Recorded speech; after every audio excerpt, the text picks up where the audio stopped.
Once upon a time, in a small, peaceful village, there lived a woman who was naturally lazy and disliked housework. She had two daughters named Helen and Laura.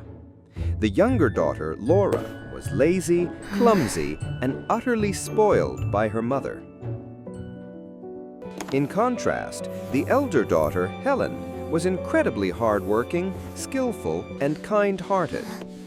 However, the mother loved Laura far more, simply because she was the youngest. Sweet girl. In her eyes, Laura was always her little baby and could do no wrong. Because of this, all the hard work in the house fell upon Helen's shoulders. From cooking and washing to cleaning, Helen did it all. Whenever the mother tasted the food Helen cooked, if she wasn't pleased, she would scowl and order, "This doesn't taste good at all. Go and cook it again."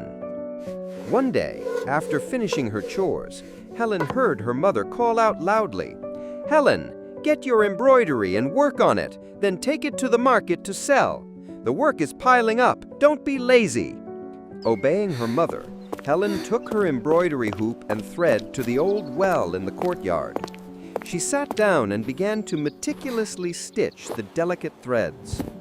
Suddenly, a rooster flew from nowhere, landed right on her head, and began to crow loudly. Startled, Helen scrambled to shoo the rooster away. In her haste, she accidentally dropped the entire embroidery hoop into the deep well.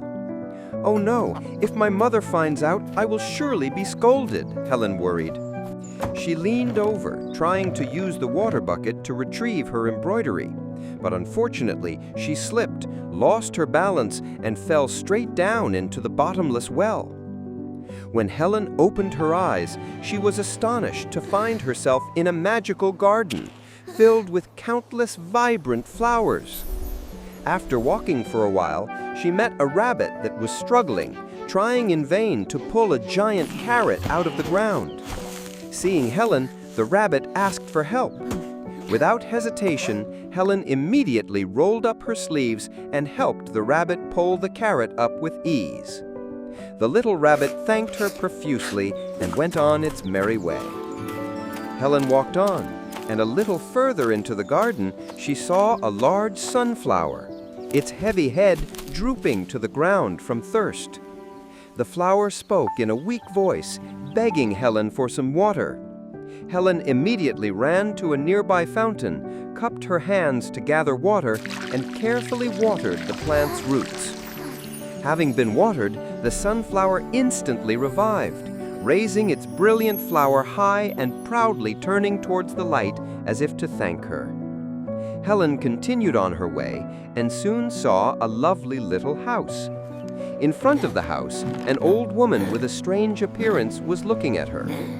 Although her face looked somewhat frightening, Helen was curious and stepped closer.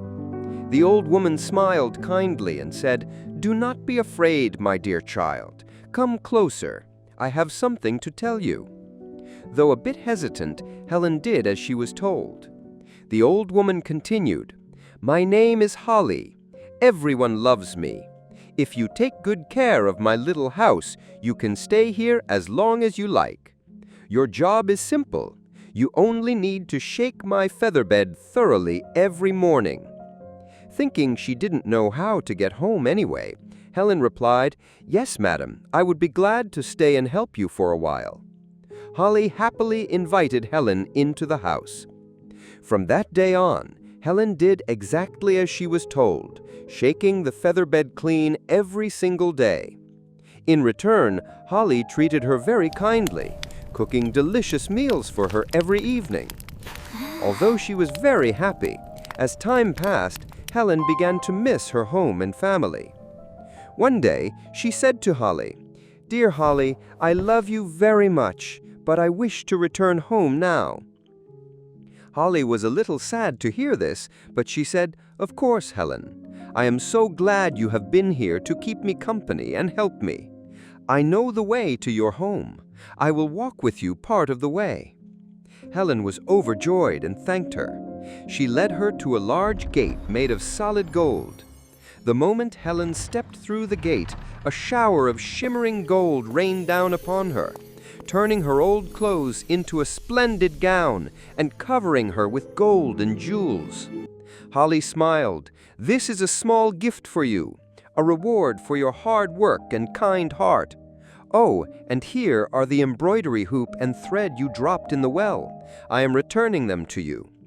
Helen was amazed and thanked her profusely. Then Holly told her to close her eyes and count to 3. Helen obeyed. 1, 2, 3. When she opened her eyes, she found herself standing in front of her own house.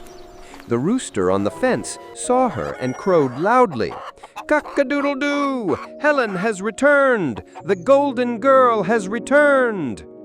Hearing the rooster, the mother and Laura rushed outside.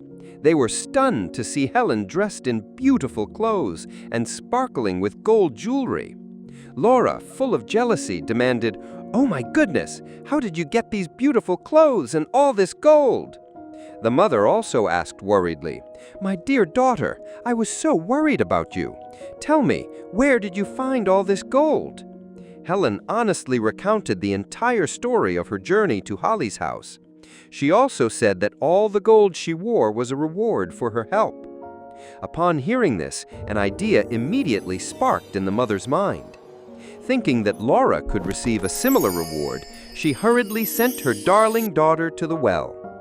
Greedily, Laura deliberately threw her embroidery and thread into the well and then jumped in after them.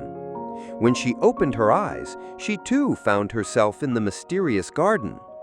After a short walk, she saw the rabbit struggling, trying in vain to pull the giant carrot out of the ground. Seeing Helen, the rabbit asked for help, but Laura flatly refused. Walking on, she saw the drooping, withered sunflower asking for water. Laura said, "I have no water for you," and coldly walked past. Finally, Laura arrived at Holly's house. Just as she had with Helen, the old woman invited her in and explained the task.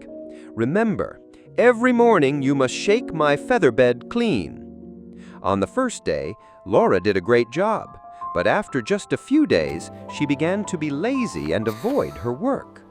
The house grew messier and messier, and she completely forgot to shake the old woman's bed.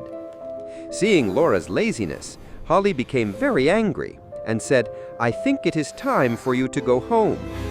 Laura was secretly delighted, as she was eager to receive her beautiful clothes and gold.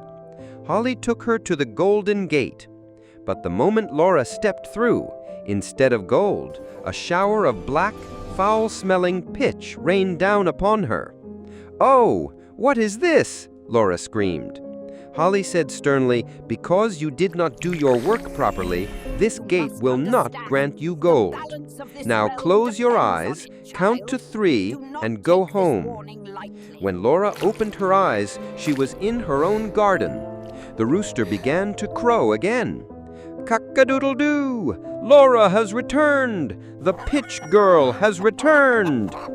Her mother and Helen ran out, shocked to see Laura covered from toe to head in filth and grime. Laura tearfully explained that the reward for being lazy and not fulfilling Holly's tasks was this suit of pitch. From that day on, Laura understood the importance of working with all her heart and kindness. She began to follow her sister Helen's example, becoming diligent and hardworking. She now knew that only those who do their work with a sincere and kind heart receive a worthy reward. And so the two sisters lived happily together, making and selling beautiful embroidery. The story of the two sisters, Helen and Laura, has come to an end, but its lesson on the value of hard work, kindness, and a sincere attitude towards one's duties remains. We hope this little tale has brought you a moment of relaxation and meaning. Thank you for listening. We look forward to seeing you for our next story.